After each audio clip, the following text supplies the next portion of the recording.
हमारे दरमियान में पार्टी के जनरल सेक्रेटरी जनाब आफ्ताब अहमद साहब इंजीनियर मौजूद हैं। पार्टी के प्रभारी हैदराबाद से आए हुए इंजीनियर सरफराज साहब हैं और किशनगंज के प्रत्याशी हमारे अजीजी शम्स आगाज एडवोकेट हैं और हमारे डिस्ट्रिक्ट प्रेसिडेंट नसीम साहब हैं। हम दरअसल इन तमाम लोगों की मौजूदगी में और आप लोगों के जरिए से हम इस बात की वजाहत करना चाहते हैं कि टिकट के तकसीम के बाद मीडिया के जरिए से, टेलीफोन के जरिए से, और इस पर मैं इजहार अफसोस करता हूँ कि लोगों ने जो रवैया एमआईएम के साथ अपनाया, किसी पार्टी के साथ किसी टिकट के उम्मीदवार, मायूस उम्मीदवार ने नहीं किया है। जनाब बैरिस्टर असदुद्दीन अवैसी का सीमांचल से ताल्लुक या बिहार से ताल्लुक, बिहार के मजलूमों और सीमांचल के फटेहाल लोगों की भलाई के लिए ये नहीं है कि घर घर टिकट दे दे, इस काम के लिए वो नहीं है। न अपने खानदान के किसी फर्द को यहाँ पर एमएलए, एमपी और मिनिस्टर बनाने के लिए है। उसका रिश्ता इस इलाके से पड़ोस का रिश्ता है। पार्टी ने जो टिकट देने का फैसला किया उसकी बुनियाद सर्वे, कारकुनों के मशवरे को बनाया और कैंडिडेट की हैसियत को बनाया। ये तमाम चीजों को सामने में रखकर कि आगे तक कौन दौड़ सकते हैं, अवामी राय किसके फेवर में है, उसकी बुनियाद पर टिकट का फैसला। लेकिन कुछ बेहुदा किस्म के लोगों ने हमारी पार्टी पर पैसे लेकर टिकट देने का घिनौना इल्जाम लगाया और इल्जाम लगाने वालों में किस सिफत के लोग हैं।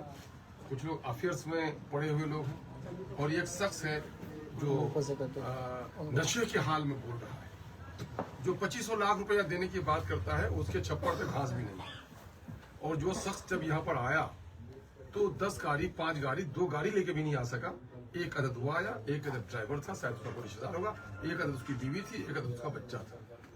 और जब उसके बारे में हम लोगों ने तहकीक क्या किया तो पता ये चला कि उस शख्स पर कत्ल का मुकदमा भी चल रहा है। हमारे ये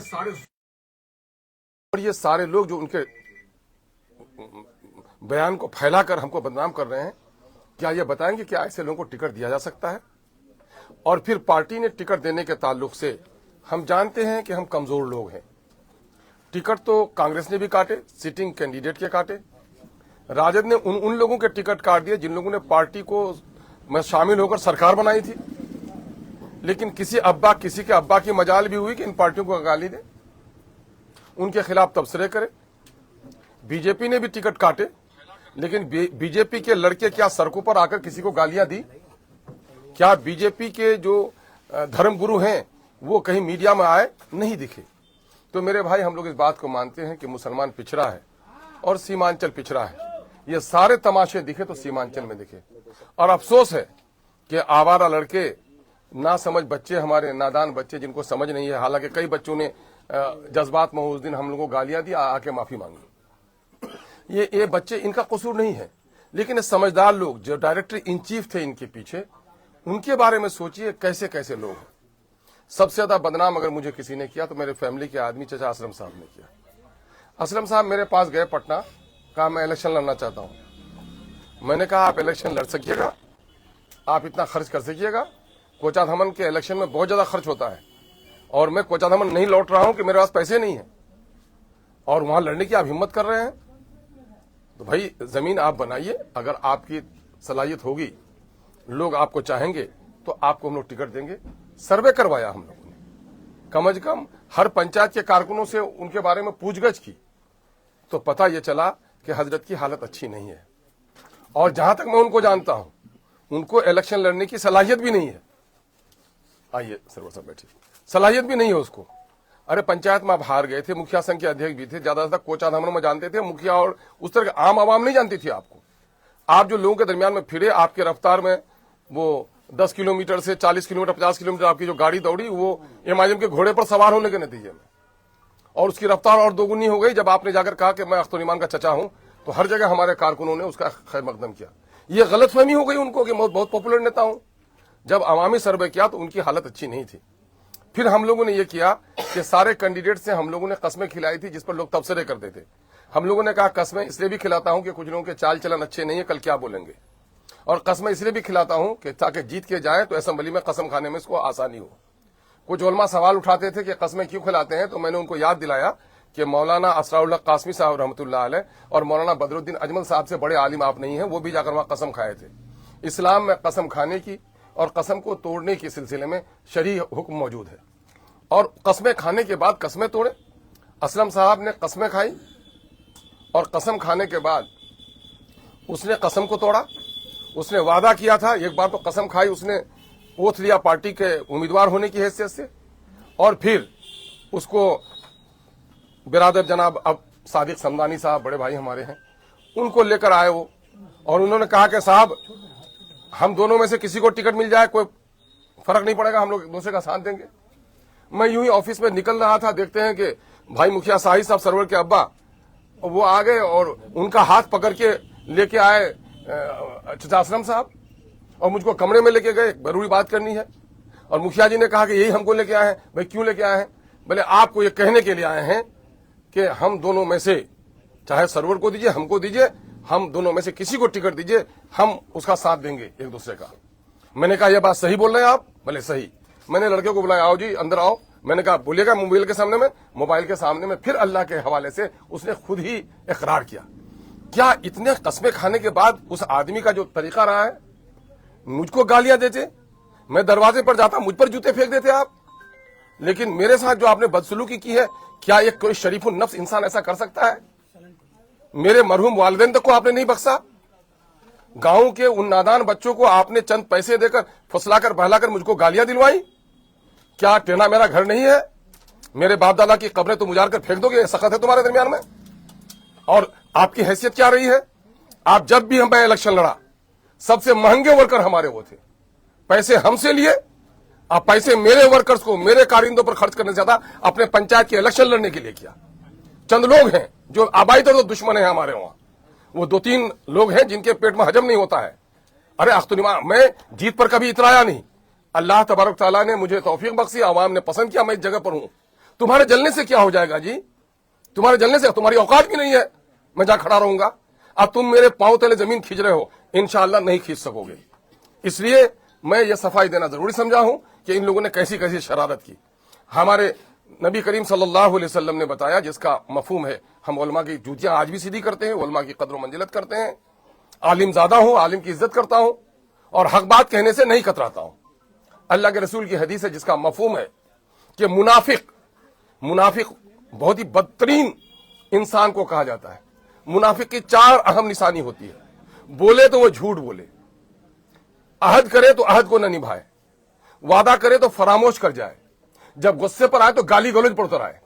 मैंने देखा कि मिस्टर असलम ने ये सारे हुदूद को पार किया है, और मैं अपना इंसाफ उस खुदा के पास छोड़ता हूं।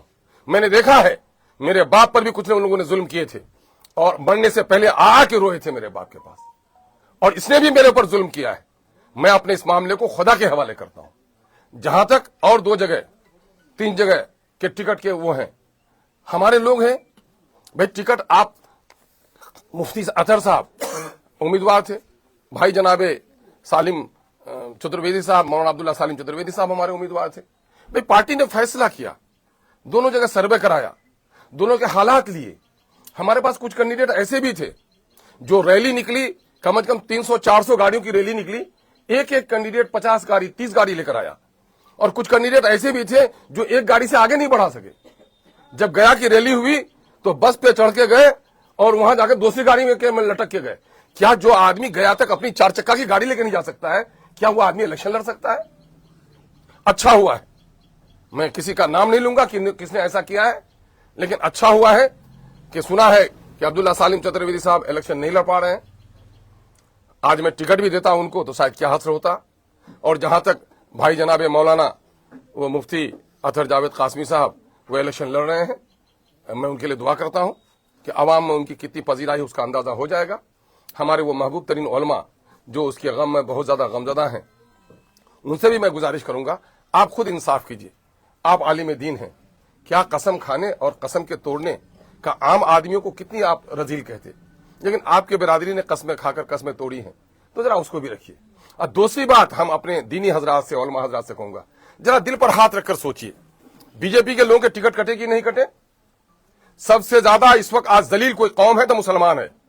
सबसे ज्यादा बदहाल अगर कोई है तो सीमांचल के पट्टी के लोग हैं। लेकिन आपने गौर किया क्यों है ऐसे? हमारे अखिलेश सिंह साहब थे, वो बेचारे हमारे एमपी का इलेक्शन लड़े, एमएलए का टिकट उनको नहीं दिए, लेकिन एक लफ्ज नहीं कहा। नरकटियागंज से हमारे उम्मीदवार आज 1 साल से पार्टी को सींच रहे थे। जब उनको कहा कि हुक्म है सदर साहब का कि वह पार्टी इलेक्शन नहीं लड़ेगी, उसने यही कहा मेरे सदर का जो हुक्म है मैं सर आंखों पर करता हूं, मुझे कोई गम नहीं है।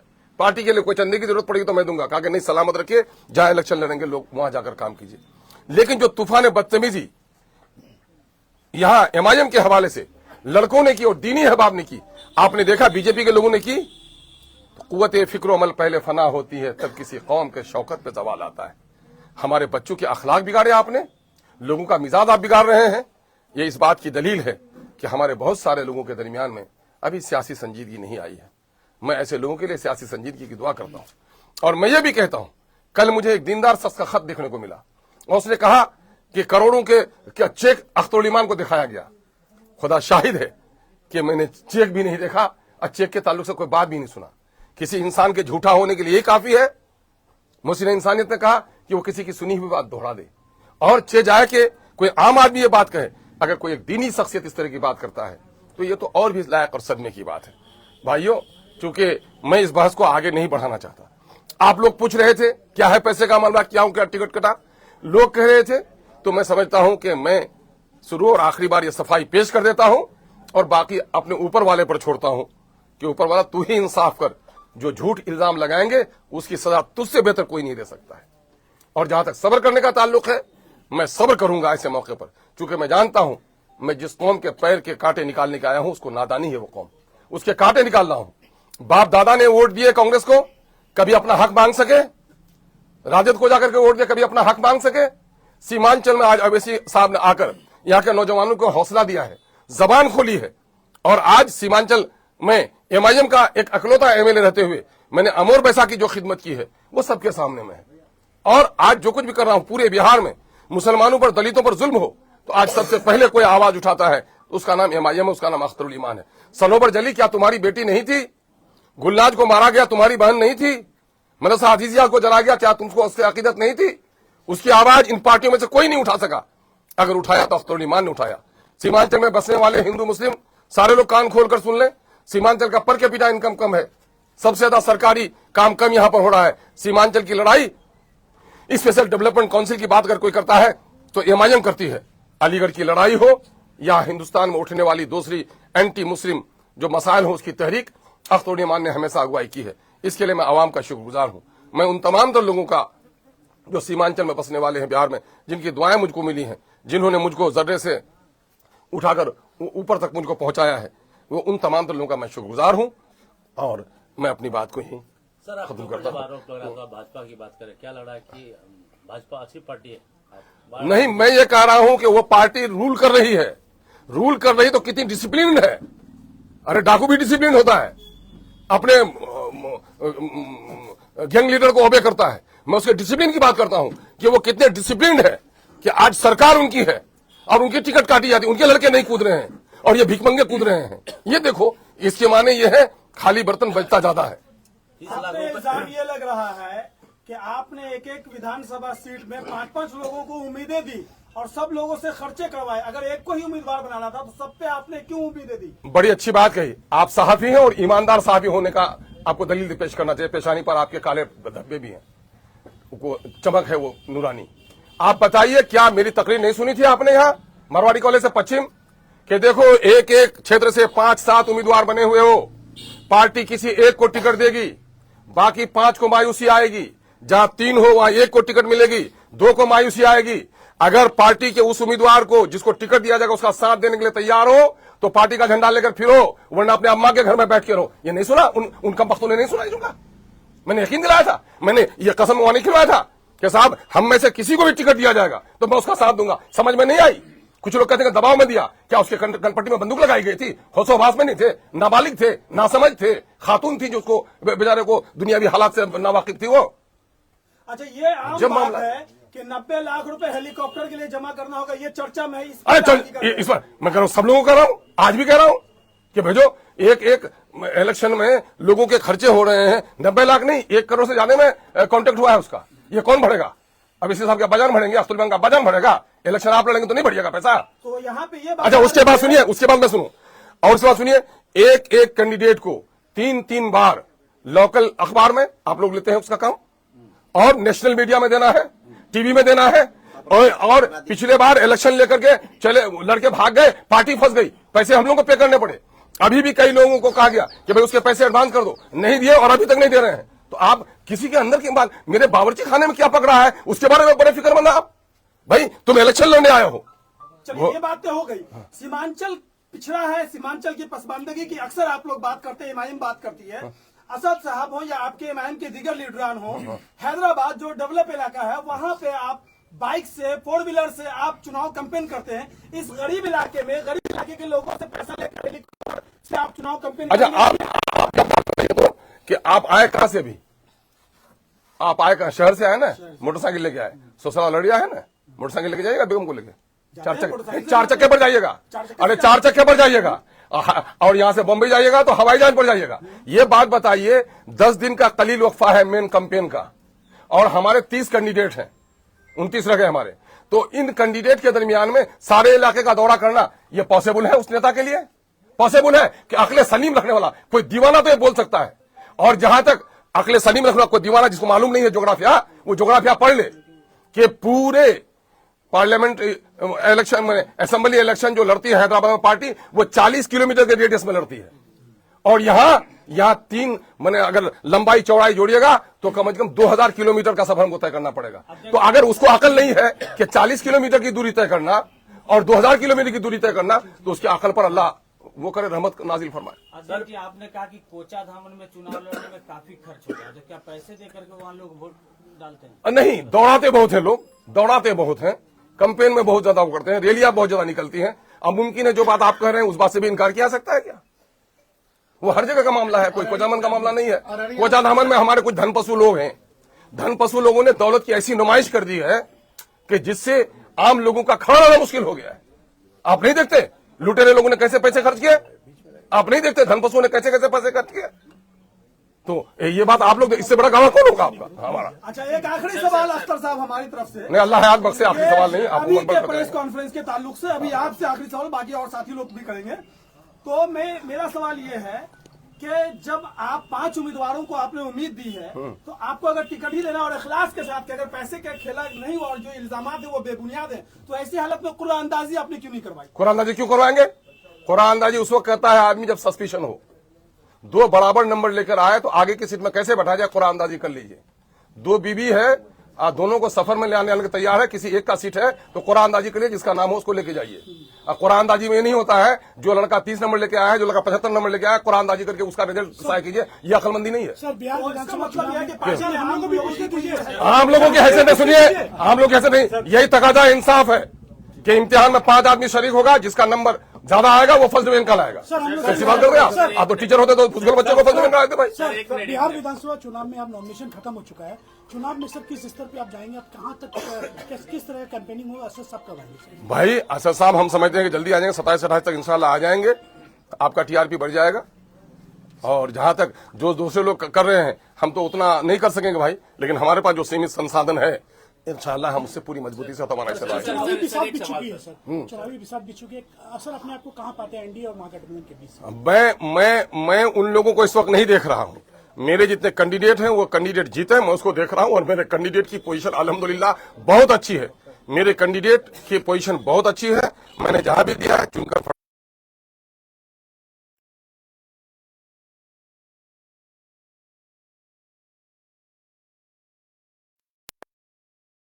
करता हूं कि हमारे कैंडिडेट का आप साथ दीजिए। सर एक आपकी बातों से लग रहा है कि नहीं, लेकिन बीजेपी आपकी बातों से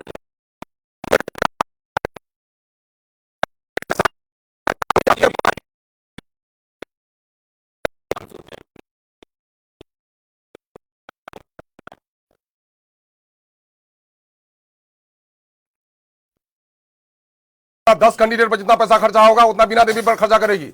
उनको कैंडिडेट का कोई लेना देना नहीं है, वहां तो आता है ऊपर से पैसा आता है, थैले बरसते हैं उनके लिए। अरे आप नहीं देख रहे सारी चीजें महंगी हो गई।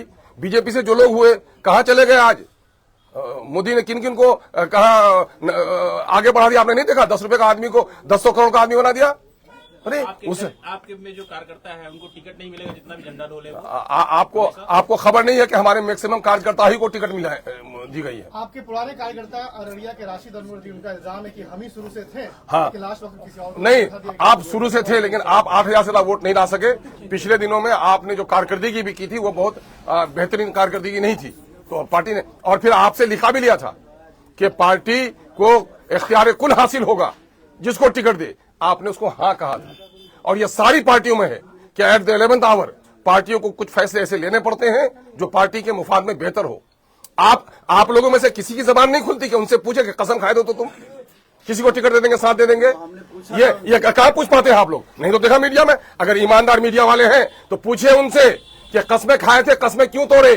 वाह, अरे गरीब की मोग सबकी भोज, गरीब की बीवी सबकी भाभी। जो कोई पूछेगा जाके पूछे, लालू परिवार से पूछे कि उस दिन पकड़ के रखे, तीनों को लेकर हुकूमत बनाए थे, किन तीनों का टिकट काट दिए। हिम्मत नहीं होगी आपके ऊपर वालों को भी। ये सारा पूछ रहे हैं, सिर्फ अख्तुल-ईमान आसानी से मिलता है, आसानी से बात करता है, रंगदार नहीं है। यही वजह है कि सारे लोगों की गालियां सुननी पड़ रही है। रंगदारी होती तो ये बात नहीं बोल पाते। सर, पत्रकारों पे आप आरोप लगा रहे हैं, और आपके पार्टी में जो कल तक नेता बने हुए थे इसी कार्यालय से विरोध किए कि 30 लाख रुपए, 25 लाख रुपए, और आपके विरोध में मुर्दाबाद के नारे भी लगाए गए। तो क्या हुआ? तो उससे हमको मुर्दाबाद के नारे लगाए, 30 लाख विरोध, कोई माई का लाल है? सबूत पेश करें वहां पर। हम भी आपको कहेंगे कि पी के आप आए हैं, आप सर जो हिला रहे हैं, बोलते हुए हिला रहे हैं, मैं कहूंगा पी के आए हैं, तो बेरथ हिलाना लगाना पड़ेगा ना भाई। लगाए, वो सबूत पेश करें। मतलब बेबुनियाद है, बिल्कुल बेबुनियाद है, झूठ है, बेबुनियाद है, इल्जाम है। मेरी पार्टी की बढ़ती हुई छवि को बर्बाद करने की ये गहरी साजिश है। सर, थोड़ा नेशनल मीडिया में बोला जाए सर, ये अभी महागठबंधन में फ्रेंडली चुनाव लड़ा जा रहा है, किसको फायदा मिलेगा?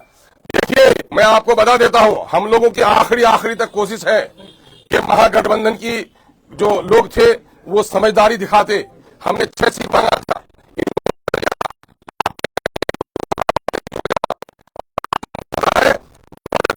इलेक्शन को खराब कराने में राजद ने क्या रोल अदा किया, आप खुली आंखों से देखिए।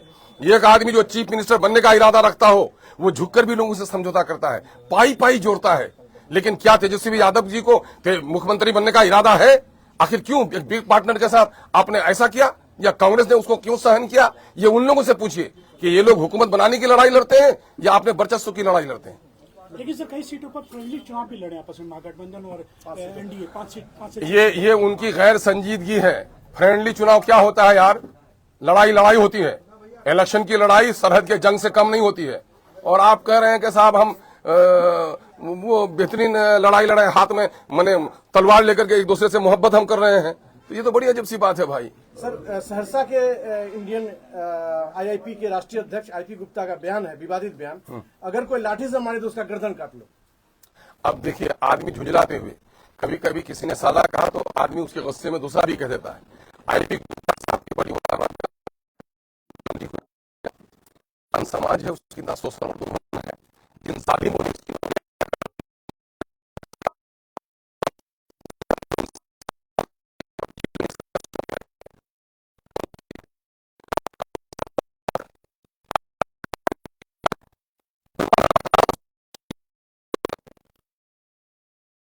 यहाँ पर आता है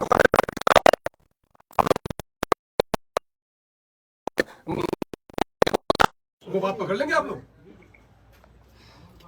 सर, आप 6 सीटों की बातें कर रहे थे, लेकिन विपक्ष का आरोप है कि हैदराबाद में 7 से 8 नहीं हो पाते, आखिर 6 सीट में आखिर क्या कर लेंगे? अरे 6 सीट में क्या, इन्हीं आरोपों के वाले, ये जो हम लोग को आरोप लगाते हैं कि वहाँ 7-8 से ज्यादा नहीं लड़ते हैं, तो मामला ये है कि इसी का तुम कह 6 सीट कर दो, वहां से भी हमको घटा दो, लेकिन गठबंधन में ले लो। वहां अनाउंस गठबंधन हो ही जाता है, वो अपना काम निकाल लेते हैं। ठीक।